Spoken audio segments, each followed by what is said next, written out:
Welcome to Tabletop Tommies. I'm Jonny, And I'm Phil. and in today's episode, we're talking about the armies of Romania, how they've survived into V3. I guess we'll start with some V2 chat. Yeah, I think that's always a good place to start. Well, what were they like in V2 then, Jonny? Well, in V2, we're not going to go through the whole list, obviously. Um, their national characteristics in V2 were Axis support, or have you thought about playing Germans, as it might be called, where basically you get to take a German unit, or you could actually take an Italian unit in your list. Terms and conditions apply. Check your latest FAQ. And their other national characteristic was French artillery doctrine, or have you thought about playing French, where you get a free artillery unit. Again, terms and conditions apply, etc. So they were a bit sort of like generic, but because you could supplement them two ways, you could build something that was like a little bit feisty. Yeah, I definitely didn't play them in V2, and I don't think I played against them. Maybe once or twice in sort of club games. My memory of Romania in V2 was the Allied Romanian list from Budapest, was it? Yeah, Fortress Budapest, one of the Yeah. best V2 books in my opinion. Yeah, they got really good because you could take more infantry squads than normal in a theatre selector, which is kind of redundant now in V3. So it'd be interesting to see, like, how they fare in V3 because, yeah, certainly the one thing that really was going for them was that selector and also the Axis support. But again, that's, maybe not as a good thing in V3 as it used to be in V2. Yeah, that selector was really good because it wasn't just additional units, they were free. I think it was a buy three infantry, get a fourth free. You could have six in the selector, so you could have two free squads. And also you got Pioneers was the other big perk of Fortress Budapest, obviously. And so if you were going to play Romania in V2, if you're still playing V2, check out Fortress Budapest because that's how you want to be running your Romanians. But in V3, we didn't keep the Allied version, I don't believe. What No. did we get? Yeah, so the V3 Romanians are very much the original Axis Romanians from the armies of Italy and Axis. So you get two special rules. Diet Axis and Diet French. So you get your Axis support. So similar to Hungary and Bulgaria, you can take a single unit from either the German or Italian army lists, and it replaces the slot of an equivalent unit as opposed to being an additional one. Conditions apply with regards to veterancy, vehicle damage value, that sort of stuff. And yeah, the French artillery doctrine. If you take an artillery observer, you can call in two artillery barrages per game. Yeah, so good for thematic play. Like it's a lot of fun to take a regular Panther in a non-German list, but unless they've got something unique to them, because their national characteristics of Axis support, etc., isn't unique. I'm not that excited so far with what we've got, especially the observer thing. Like as we've discussed on the FAQ episode, like I thought observers were going to have the day in the sun. We've shot them down. I Mm-hmm. don't see many people like being excited about that rule necessarily. I think it's going to lean into a particular build, and artillery barrages are pretty good. And if you can take, if you get to do it twice per observer, you start having two or three observers. I think there's something there. But to do that, you've got to buy multiple rifle platoons and or recce platoons to have the slots to get up to three observers, for example. So it will cost you. I wouldn't completely write them off at this stage. No, and I guess as well, if you've got some fun infantry, then taking multiple infantry platoons isn't a bad shout. Like the problem is if you're having to take fairly dull infantry, Mhm. either from like a thematic or competitive sense, Yeah. that's not going to build a particularly interesting list if you've just got sort of like rifleman, rifleman, rifleman, observer, observer, observer. Yeah. So we'll head into the infantry then. We'll start with the HQ. Sorry, Jonny, nothing exciting here. So you've got your officers, you've got a medic, and you've got a forward artillery observer. And no air support. No air support, nope. So it's only an artillery observer. I thought the Romanians, obviously, hopefully someone will put it in the comments, but I thought the Romanians had an air force with like some fairly modern planes at the time. Like, not obviously not a huge air force, but I've got a feeling they did have some of the classic German planes, like the 109 and stuff. Mm, But I don't know. I think I might be right in saying they were the biggest of the, yeah, in terms of Romania, Hungary, and Bulgaria. They contributed the most troops, I believe, as well. So they're sort of substantial. so you would But expect again, them to have some sort of air force as well, wouldn't you? yeah, yeah. Anyway, they don't. So the HQ isn't very interesting. What about the infantry squads themselves? They got some good sections. Well, you got a choice of two. So you have your basic infantry section, which is regular or veteran, not inexperienced. 5 men as your base, and then up to an additional 9, so maximum of 14. You can have up to 2 light machine guns per squad. That's slightly different from maybe what we've seen in some of the other minors. The NCO automatically comes with an SMG, but you can downgrade his SMG to a rifle for -4 points. One man can have a Panzerfaust. You can give them anti-tank grenades, and you can make them engineers for 1 point per man. It's funny that NCO Mm, thing there because I hmm was thinking that's really annoying having to have the NCO with an SMG, but the fact that it's an option just like every other army mm. makes it Yeah, curious why they've included it. yeah. So, I guess what is worthy of note is that you can't take any more than one SMG on your NCO. So there's no option to add extra SMGs. So you can make them engineers, and obviously you can then start assaulting, buildings and denying the 45 position or defensive position, but you haven't got tough fighter because you haven't got SMGs. So Yeah, I mean, I think because it was the same in V2 with the SMG thing. I mean, I haven't looked into it, but I imagine that is how they were organized. Would be my mm, suspicion that someone did do the research and they've decided that there's a standard organization that he has an SMG. But yeah, it's different to the other armies. But it is different, and it's interesting. You can't take inexperienced troops either. yeah, that is interesting because I'm sure they must have had like a reservist type wing of the army, surely, or conscripts even once it all kicks off. Yeah, hope some sort of home defense type, force as well. Anyway, so that's your option one. Option two is your cavalry, regular or vet, standard cost of 13 or 16 points. You can give one a Panzerfaust if you want to. Before you get too excited, though, the Romanian cavalry may not charge into combat whilst mounted. So you've got cavalry that are a little bit pointless. I mean, they're good at getting forward. They're objective grabbers. They're objective deniers. But what are we paying for a horse these days? Is it 3 points for a horse? Three points for yeah, 3 points for horse. Yeah. So take 10, you basically get the price of a truck. Yeah. I mean, it's cheaper than motorbikes, so we know how much you love motorbikes, so that's good. So But it's better than the worst option. better than the worst option. Yeah. They Interested? don't. Oh, sorry, go ahead. Well, I was going to say they don't suffer the -1 to arrive from reserve. So there is, arguably, well, effectively, it says in the description, they were a mobile reserve. So there's something there, but Kind I want to put them in reserve and come on and at the end of a turn and then charge at the start of the next turn. Yeah, if you could charge, exactly as you say, bring them on from outflank, behind enemy lines, brilliant. It's not a good compromise because let's say you did take the truck for your 10 men, you could put the officer in that truck as well. And then not only is it not a -1, it's a +1. And so your Mm-hmm. regular truck's testing on a 10. And your officer didn't really have much else going on, I don't think. Well, he might do. I suppose he could be manning artillery. I guess let's not speak too soon because could be some exciting artillery. One interesting thing with you mentioning motorcycles is V2, they did have a motorcycle section.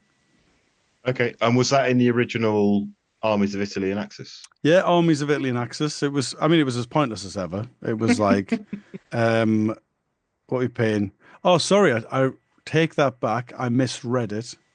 They didn't have a motorcycle section. They had motorized infantry, which were effectively just infantry, regular veterans. They didn't have any real options beyond the normal ones. It was them. Oh, It's just an okay. entry for the sake of having an entry. But actually, now that we've got a standardized motorized infantry rule in the armies of Germany, Mm-hmm. with the Panzer Grenadier, that would have been a nice one to port over. And so if we do see these V3.2 or V whatever version we're going to be on of these PDFs, that would be a nice one to add to it. Yeah. just because it gives a little bit of variety at least. Yeah. Yeah. So your basic options are foot sloggers as regular or vets, or horse mounted as regular or vets. And it fulfills my fear that I talked at the beginning, where if I'm taking lots of infantry to take observers, Mhm. there's nothing exciting me here, to be honest. I'd rather have cavalry that can charge. Yeah. Take the French. Well, yes, yeah. I mean, they've even got the French artillery doctrine, haven't they? So it's leaning that way already. In Should terms we, of yes, yes, should we we shall. move to teams? Yeah. Yeah, yes, we shall.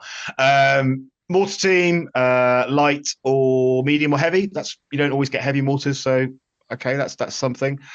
Machine gun, just a medium. Can't take a heavy. You can take a Panzerschreck team, which is interesting. We haven't seen that really at all, other than Germany, obviously. Yeah, the Germans are. Finland, I believe, also had Yes, them. Yeah. Finland. Yeah. The best minor so far. Sniper team, regular or vet, and a flamethrower team. So you can take engineers and you can take the flamethrower team, unlike some of them where you take an engineer section, but you don't have a flamethrower team to add. Yeah. It's just a shame you got to take 4 rifle squads that aren't up to much to take one flamethrower Take team one now. flamethrower. Yeah. Um, but at Yeah. least you've got it. Yeah. What does interest me is the thing that they've got over the Finns is the Finns couldn't take inexperienced heavy mortars. You had to take regular vet. Yes. And Yeah. so now I didn't mind that when I ran my Finns at Beachhead because spotters were still in play. And so I ran 2 spotters with 4 regular heavy mortars. Mhm. Now that I'm not going to be running 2 spotters for 4 mortars, it gives me that option to run 4 inexperienced heavy mortars because they're going to need line of sight anyway. Mhm. Or if I am going to go Billy Big Bucks, then I'll pay for the regulars with 4 spotters, I guess. Because that's how I used to run my US and V2. I used to always do inexperienced heavy mortars as just sort of like a direct line of fire Yeah. threat that you had to attack at some point for a bit of target saturation, basically. Yeah. I guess if you're going to take multiple artillery observers, then you could take regular heavy mortars without the spotters because your artillery observers can spot for them. Yeah, that's not a bad shout. It's just a shame you got to pay so much to get the observers. Because actually, if you could take 2 observers and 2 heavy mortars without having to take 4 rifle squads Hmm. as a base, that would be cool. I mean, you can do it with 3, can't you? Because you could take a recce platoon. You could make your compulsory unit the cavalry, so you haven't got to pay for transport, or you just make it as a single regular section and buy transport for everybody. I tell you what, here's a thought. You take 2 rifle squads, Yeah. sorry, 2 rifle platoons. You take 8 inexperienced heavy mortars and 2 observers. Now, Yeah. like, your inexperienced heavy mortars, not very good because you need line of sight, but you've got 8 of them. So, quantity has a quality of its own and all that. Yeah. Yeah. That's a lot of tracking of which mortar is firing at what and which artillery observer. I know actually you're not because you're taking them in experience. Just a lot of Uh, tracking of which mortars ranging in on which unit. But yeah, God, can you imagine if you took 8 regular with 8 spotters and yeah, then you yeah, had to yeah. track which spotters, which, jeez, man. That's a lot of Because then tokens. you've got the observer involved as well. Yeah. So you could have like 10 spotters effectively. Mm. You buy 8, you get 2 free. Yeah. So you've got a decent range of weapons teams. To be fair. So shall we? That again, that was fairly mundane. Just to not be too harsh to them, other than the inexperienced heavy mortar, fairly standard compliment. On the Panzerschreck. And a flamethrower. So This has turned into what have the Romans ever done for us, yeah, other than the Panzerschreck. and the flamethrower and the inexperienced heavy mortar. Yeah, But having said all that, shall we move on to artillery? yeah. This isn't great. So you've got well, it's not that bad to be fair. Howitzers you can take light, medium, or heavy. You can add a gun shield. You can take a spotter for medium and heavy, fairly standard. AT guns you start at light. You can take it as a medium or a heavy. You can get a gun shield. So again, fine. You've got all the bases covered. 2-man anti-tank gun there, though, I notice.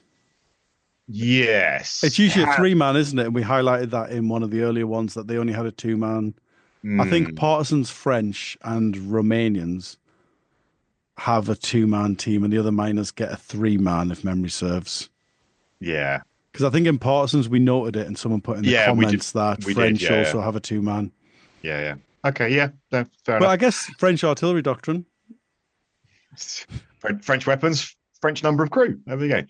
AA, you can take a light auto cannon on the rotating platform. You can make it heavy, and it comes with a gun shield.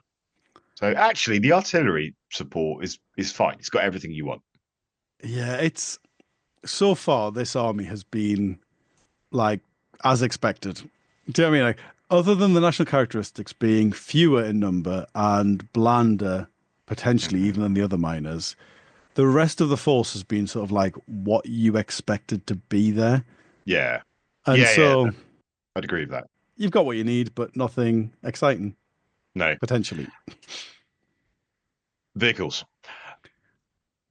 Not Sorry, no. happy about the vehicles. No, no, nothing exciting.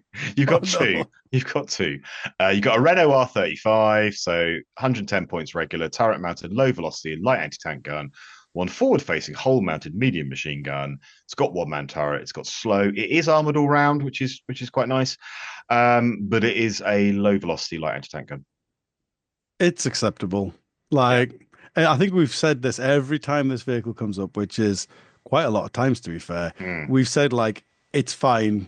hmm It Yeah. might not be the best choice for your army, but it's not a bad choice. Yeah. And then you've got Attack and Tank Destroyer, which is 105 points, 7 plus, open topped, one hull mounted medium anti tank gun. Now, this one is a bit of a shame. It's gotten cheaper, but again, we were talking about Fortress Budapest earlier. There Mhm. was the R2 version of this tank where Yes. it, for 140 points, so a little bit steeper, still 7 plus open topped, but it had the Ziz 3 in the hull. And so you could either Yeah, yeah, fire it as a light howitzer or medium anti-tank gun, which made it a little bit of fun. yeah. Yeah, that's it. That's based, oh, that's it's not even basically, that is it. Don't You've forget the got common vehicles. You could take some transports. you've got choice of two, and then you've got your common vehicle. So, light truck with an MMG to dish out all the guys with SMGs that you're transporting. No, you can't, because you can't take SMG squads. I think the maneuver is the heavy mortars. I think how much is a heavy mortar inexperienced for these guys? 25 plus 24, 49 49. points. Yeah. So 10 of them's 500 points. Oh, I can't take inexperienced troops. So, but I was thinking the maneuver is you take a full inexperienced force, you take 12 heavy mortars Yeah. and just Yeah. start blasting. But I don't even think that's viable because of the lack of inexperienced infantry. Yeah. Oh, Yeah. I Well, mean, this, probably the right point to say. If people are playing Romanian V3, please could you drop it in the comments? Tell us what you're doing, because as you can see, pretty underwhelming in bit of our a view. damp squib in it. It's a bit of a damp squid, yeah. Yeah. I don't know. Like, I genuinely, most of the time we've been doing these, Mm. I usually start with a really, like, strong position of this is rubbish. Yeah. But then I usually find sort of like a chink in the armor where there's a little bit of light coming through where I'm like, oh, actually, the one thing that you could do that's either interesting or a little bit competitive with this force is this. I'm struggling with the Romanians to see Yeah. if Axis support was per company, Yeah. then we'd have some fun. Mm-hmm. Potentially. Even then, I'm thinking, why not just play Germans? As I believe I said in the Hungarian episode, Yeah. yeah. To be fair, the rules might be not very interesting at the minute, but the models are quite cool, aren't they? The models are cool. Yeah, Great Escape Games do make some really nice Romanian models. They cover a lot of the minor nations, as we said. So if you are interested, have a look at Firestorm Games. There's an affiliate link in the description, which we'd be ever grateful if you did use it, because you can order them there. But yeah, Great Escape Games are the ones to look out for the models. Very nice. Well, as ever, thank you for listening. Ta-ta for now. Ta-ta for now.